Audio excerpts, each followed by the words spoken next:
Modern discussion about issues like these focuses on consumption. God did not create us primarily to be consumers. He created us to be creators. I think that from creation stems our thinking about God and humans. And it's our theology, the how and what we think about God and humans and created matter that has ethical implications that determine what we do, what we spend our money on, how we spend our time, etc. So I start there and I learn there that God creates, among his creation, creates humans and instills in them the Imago Dei.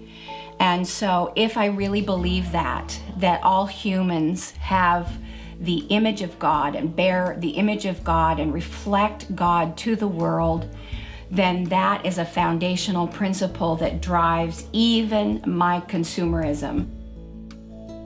I think to be an ethical consumer is to search out and try to see all of your purchases as important decisions that impact people.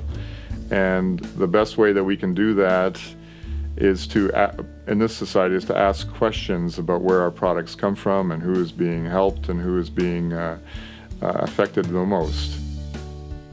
When I pick up that product and make a decision as to whether or not my dollar is going to buy that product, I need to know within my heart and within my gut that I'm not supporting something that if it was happening to my daughter or my son or my backyard grass, wouldn't make me sick.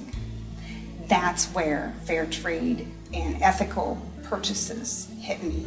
I have to know that I'm okay laying my head down on the pillow knowing that the people that I've supported with my dollar are being treated fairly.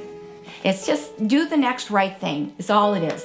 When you're presented with data, respond to it through the lenses and lordship of Christ. Because nothing separates us from Christ, including where I buy my vegetables.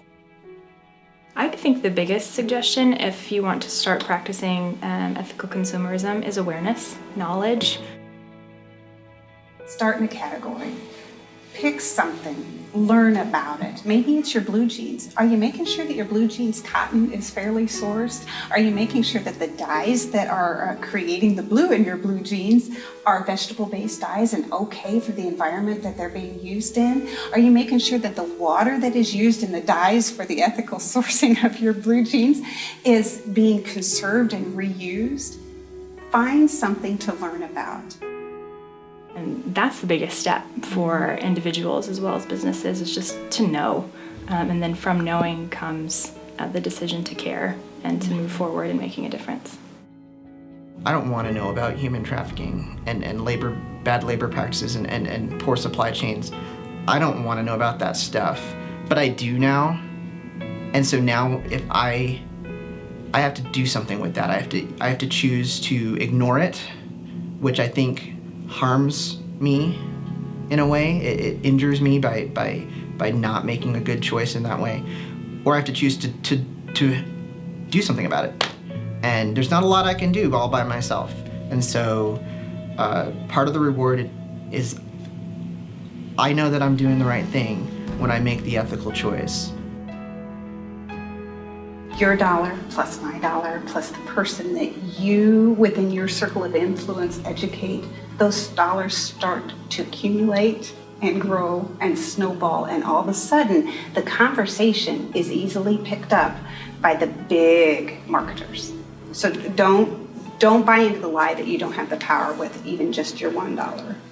You and I and the masses have the power with our cumulative dollars.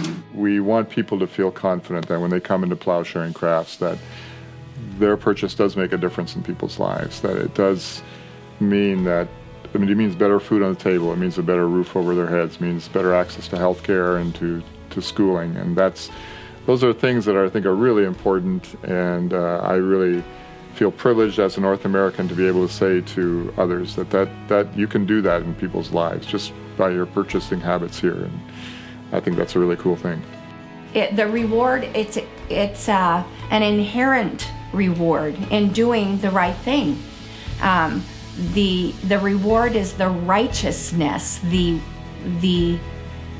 thrill of living rightly before God. So living with that kind of transparency, living rightly as I try to make my way. It's not like I am so far behind so many others ahead of me who do way more. But if I can just do the next right thing that comes to my attention, that the Holy Spirit convicts me of, then I want to act courageously and committedly.